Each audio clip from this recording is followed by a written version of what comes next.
Welcome to Beyond the Bedroom.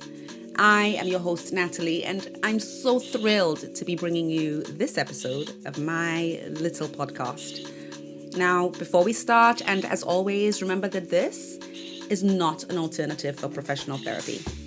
So if you or someone that you love needs help, contact me for expert guidance or reach out to another therapist in your local area. Over the next 8 episodes, we'll unpack the challenges, shifts, and emerging trends in love, intimacy, relationships, faith, culture, and absolutely everything in between. So let's get right into it. Welcome back to Going Beyond the Bedroom with Eltas. I'm Natalie, your host, your guide, and maybe today your slightly controversial relationship therapist. Whether it's your first episode or your 6th, thank you so much for being here. If anything today resonates, whether it stirs you, soothes you, or even if it rubs you up the wrong way, I'd really love to hear from you. Drop me a message, share this episode, and of course, don't forget to like and subscribe. All right, let's talk about this so-called therapy boom. Everyone's doing therapy. Your best friend, your cousin, even your boss, and here's a secret, maybe even you. But it's just between me and you. Here's the big question though. Is it working?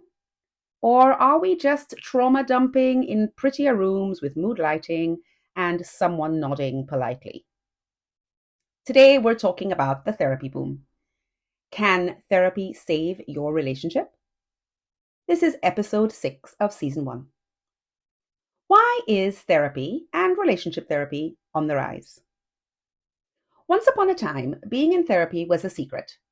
If your friends and family found out that you were in therapy, it was like announcing that you were breaking up or having a nervous breakdown in slow motion.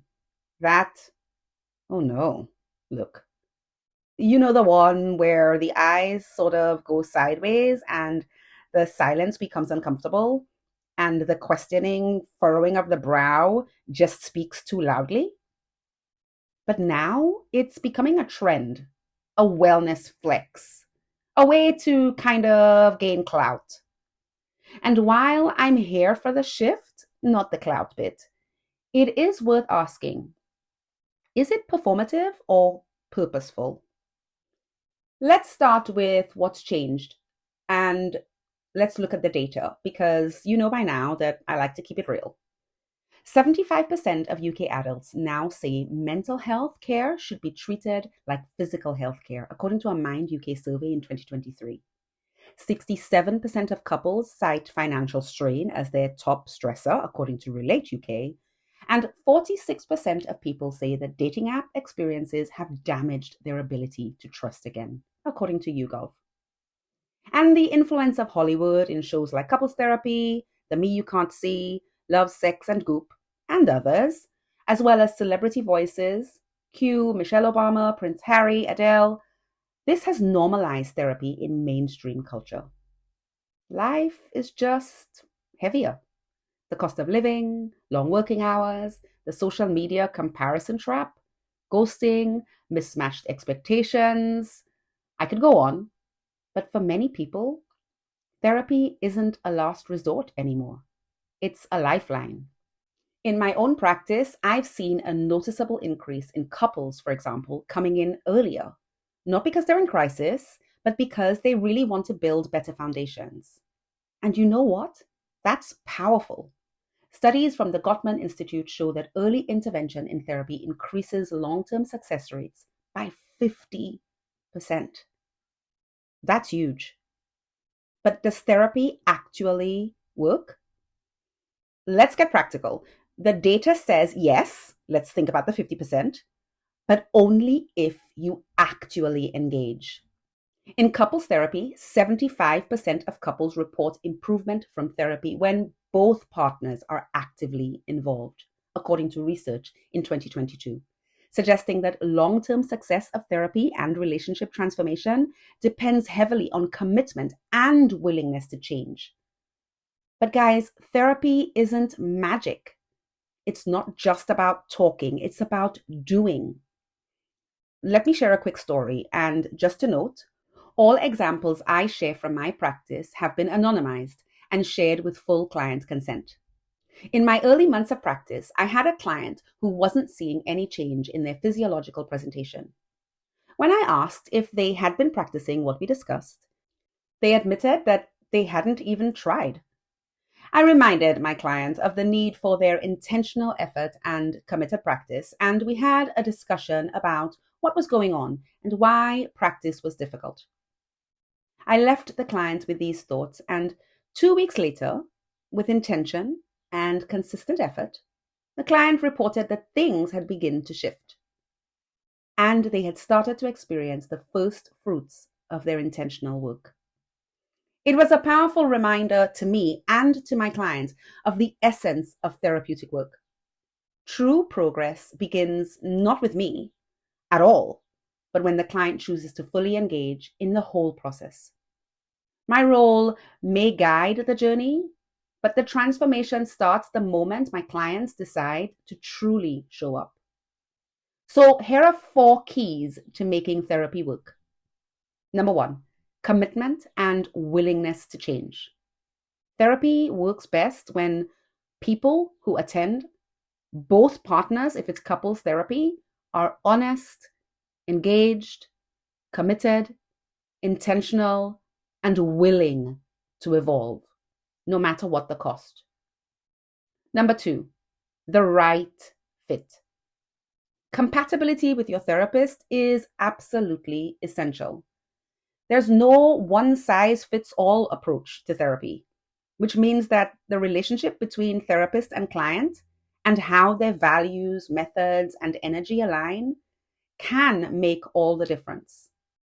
I once worked with a client who had felt deeply judged by a previous couples therapist. A single, seemingly minor comment was later weaponized by their partner, and the emotional fallout took months of individual therapy to begin to heal. That experience was a powerful reminder to me. When the fit isn't right, for whatever reason, no judgment to the previous therapist, therapy can inadvertently do harm. In fact, studies show that therapist-client compatibility can improve therapy outcomes by 30 to 40%. When I read this statistic, it made complete sense, knowing all of the stories of the clients that I work with now. That's significant, 30 to 40%. If you're a therapist listening now, I truly encourage you to think about the compatibility, the true compatibility that you hold with your clients. It doesn't mean that you have to be compatible, but there should be a match. Therapists are not perfect. We can and often do get it wrong. This is why I always encourage prospective clients to speak with a few different therapists before committing to one. You need to feel safe, seen, and understood. I may not be the right fit for every client, and that's not only okay, it's necessary, because the right match matters more than anything else. So if you're a potential client, take your time.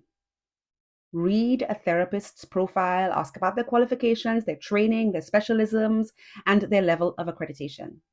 Especially in today's world where pop-up online platforms and low-cost services are everywhere. I cannot emphasize enough the importance of doing your due diligence. Not all support is created equal. Not all help is better help. Choose wisely and trust your gut. Another client, Lena, not her real name, came from a culturally different background and shared how unseen she felt in her previous therapy experiences. Cultural fit might not sound sexy, but for many, it's a non-negotiable. Number 3, remember that practice is beyond the session. Therapy may start in the room, but it lives in your daily life. Tools like reflective listening, breath work, or even sensual touch exercises only work if you use them. It requires consistent, intentional practice outside the therapist's office. Individuals and couples who practice experience deeper connection, reduced conflict, and eventually lasting transformation for themselves and their relationships. Number 4, early and consistent engagement. Don't wait until the relationship is emotionally bankrupt. Once you start, stay consistent. And even after the initial breakthroughs, keep going, keep working, keep practicing. Consider MOT-like sessions a year, 6 months, or 2 years down the line if you feel that weekly, fortnightly, or monthly sessions are too much at this stage of your life. What about the rise of online therapy and AI? Let's talk about the digital shift because it's changing everything. Online therapy platforms have exploded from low cost app based services to anonymous chat therapy. There's more access now than ever before. A 2023 report by the British Association for Counselling and Psychotherapy found that over 60% of their therapists now offer some form of online service. And that's for good reason. Accessibility has dramatically improved, especially for clients in rural areas, those with mobility issues, or those juggling busy schedules and young children. So here are the pros. Increased accessibility, especially in under-resourced areas. There's no travel, no potentially embarrassing waiting rooms. Just log on from anywhere. Many platforms offer lower cost options, making therapy more accessible to those with financial constraints. And there's greater flexibility for busy individuals and couples. Evening sessions, weekend slots, and bite-sized support make therapy more feasible for modern couples and individuals balancing work, family, and just life. I've had clients share how grateful they are to access therapy without taking time off work or worrying about childcare. For some, online therapy is the very thing that makes getting help possible. But of course, with every gain, there are trade offs. And the pitfalls are worth noting because some of them are huge. There's less regulation and quality control can be inconsistent. Not all platforms rigorously vet their practitioners. Some therapists are minimally trained or not at all, and their accreditations are non existent. The pressure to keep things short and scalable can often dilute the therapeutic process, reducing the depth and rhythm needed to process complex relational dynamics. You also don't always get to choose someone who aligns with your values or cultural context. And you lose the nuances. Without body language, tone, or energetic cues, some things just get lost. And the therapeutic alliance, the bond between client and therapist, can suffer. A study published in the Lancet Psychiatry in 2023 found that while online therapy was effective for short-term symptom relief, in-depth relational work, like couples or psychosexual therapy, often required longer, more immersive formats to yield lasting change. And then there's AI therapy. Yep, the robot therapists. Sounds futuristic, right? It's not.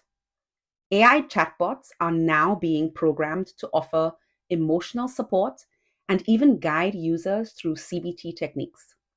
Some apps boast 24/7 access to a digital therapist. And while that may sound efficient, I'll be honest, it gives me pause. Because let's be real, healing is human. I've had one client leave therapy because their partner insisted that they should stop seeing a real therapist and use AI instead. AI can give you prompts. It can mimic empathy, but it cannot hold space for you in your silence. It can't mirror your grief, your breakups, your body's own wisdom. Therapy isn't just about words on a screen. It's about connection, about safety, about presence, and about relationship. There is something sacred about sitting, even virtually, with another human being and saying, "This is me. This is my mess. Will you help me to hold it for a while?" So while I absolutely champion the role of digital therapy when used wisely, I gently urge you, do your homework, ask questions, Choose platforms with properly vetted therapists. And remember, low cost doesn't always mean low value, but it should never mean low skill or low care. Because you deserve more than a quick fix. You deserve to feel seen.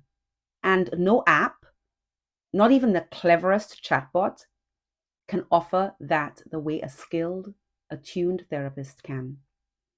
Therapy at its best is deeply relational.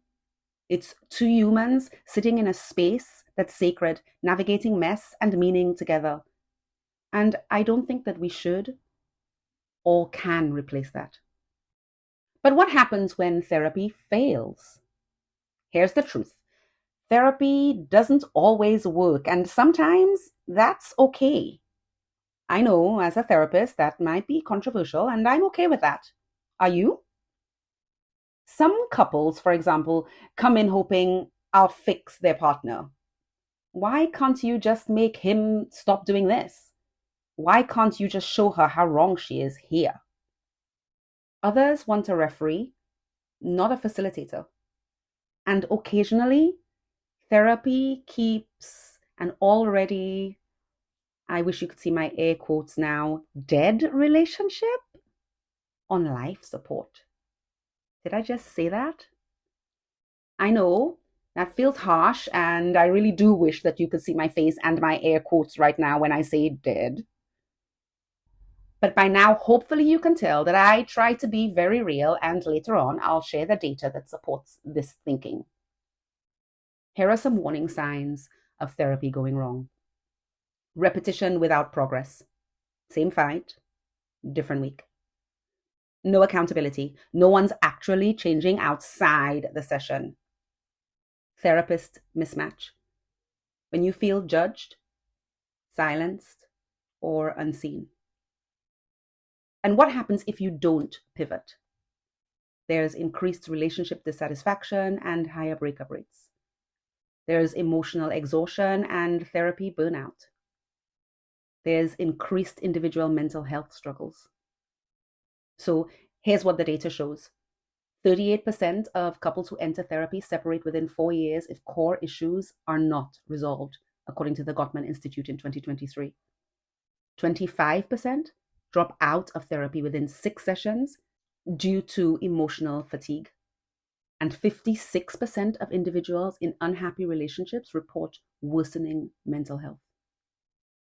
If therapy fails, individuals may feel hopeless about love and commitment, reinforcing patterns of avoidance or unhealthy coping mechanisms. But failure doesn't have to be the end. It's a signal for you to pivot, reassess, realign, maybe even pause to work individually. So here's how you can recognize failing therapy early and pivot towards success. Number 1, recognize stagnation. Ask yourself if you are just repeating the same conversations. If therapy feels like rehearsing the same conflicts without new insights, it may not be productive. But here's the pivot. Ask your therapist to introduce structured exercises, set measurable goals, or shift to a new therapeutic approach. And before you do that, just check in with yourself. Am I doing all of the things that we discuss in therapy? Am I practicing the skills I've learned and been taught? Am I trying and being intentional about my actions and my efforts in therapy? Because sometimes your stagnation may not be because of your therapist. It may be because of you. And that's the truth. So before you ask your therapist, check in with yourself.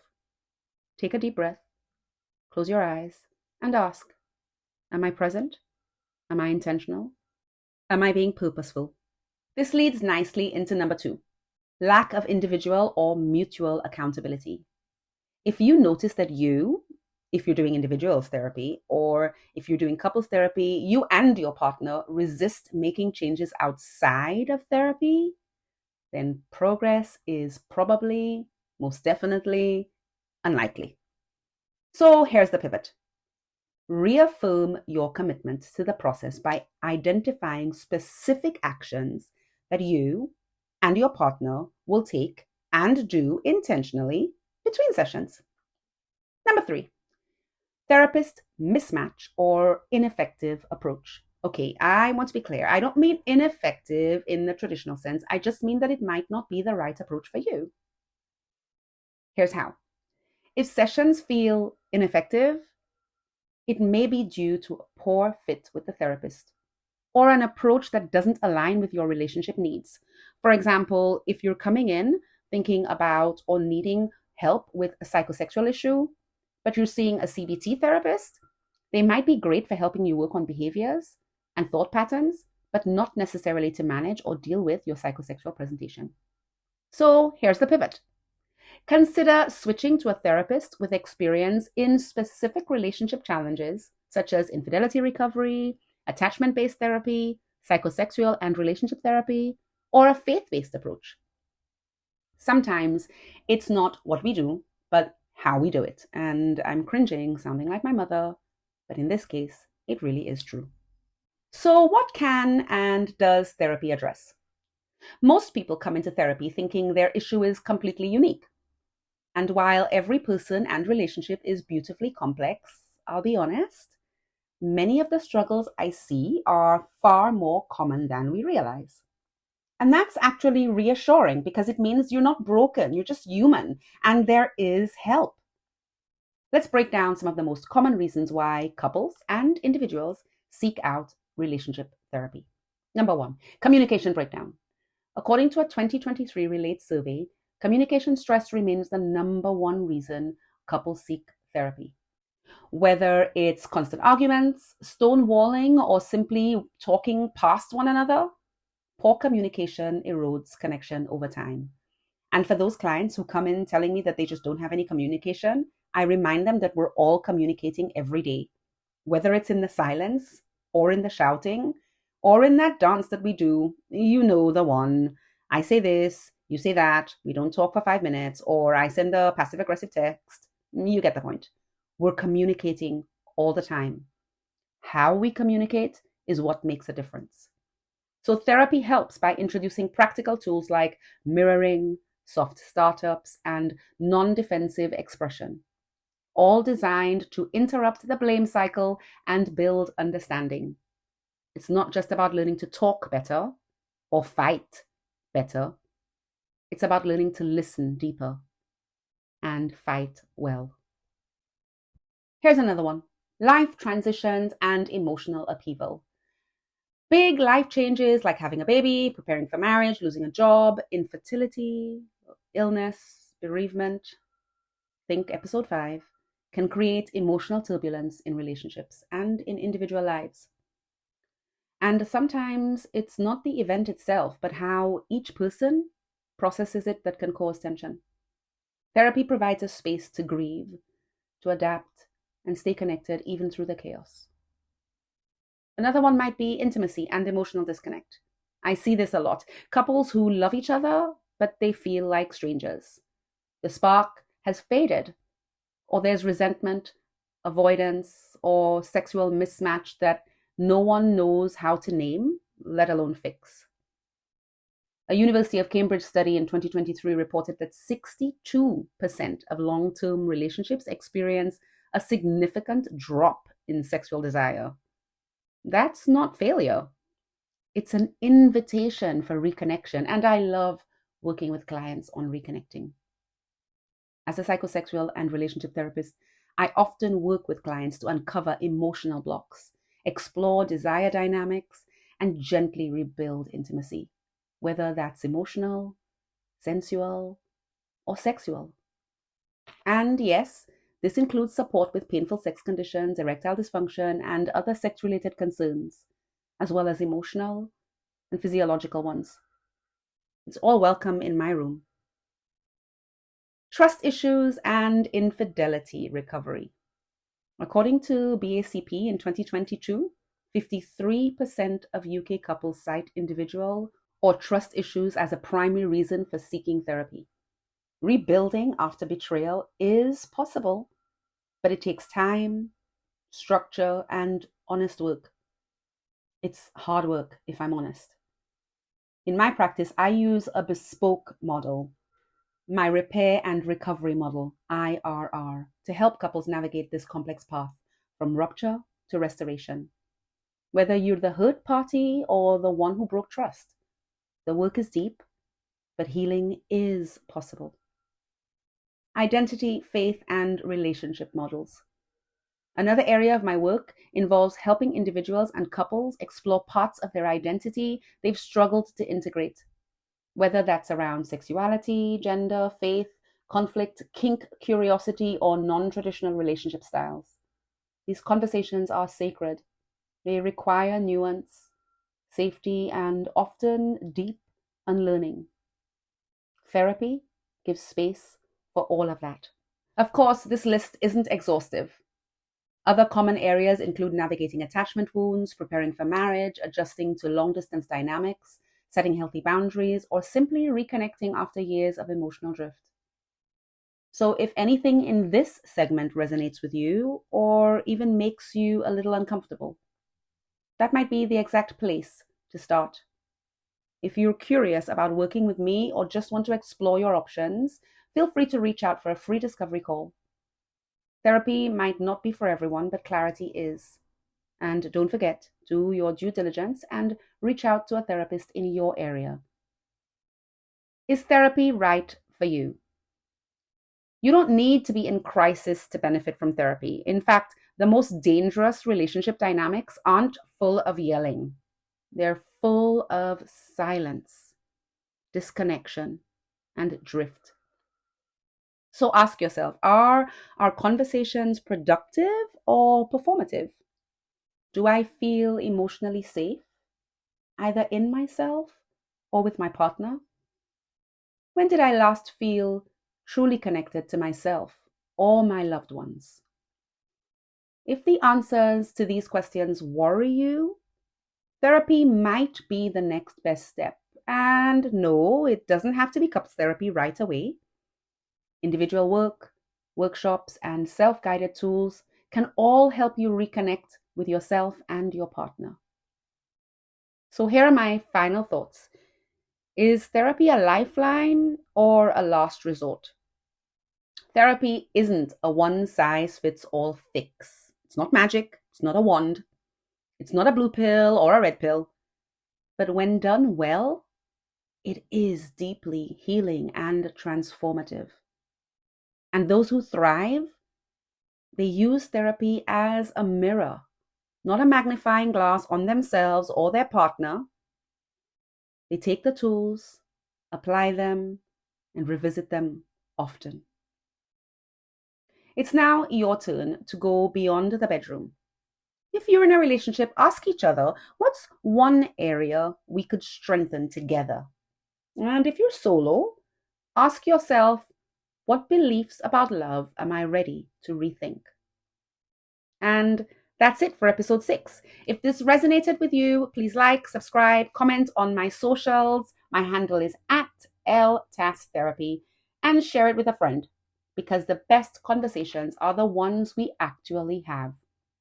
You can book a free discovery call with me if I'm in your area, or just sit with it for a while.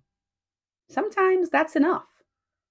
And do join me on my next episode, episode 7, Sex, Intimacy, and Emotional Needs. Why desire fades and how to rekindle it. Because desire doesn't disappear. Sometimes we just forget how to hold it. And until next time, dare to go beyond the bedroom. If you like what you've heard so far, please subscribe, rate, and review Beyond the Bedroom. And if you enjoyed today's episode, please share it with a friend so that I can continue to bring these important conversations to life. Why don't you follow me on social media? My handle is @LTASTherapy. That's @LTAS Therapy. For those in the know, that's Let's Talk About Sex. And subscribe for behind the scenes thoughts and discussions on my B side. I'll catch you next time as we continue rethinking modern love. But until then, let's talk about it.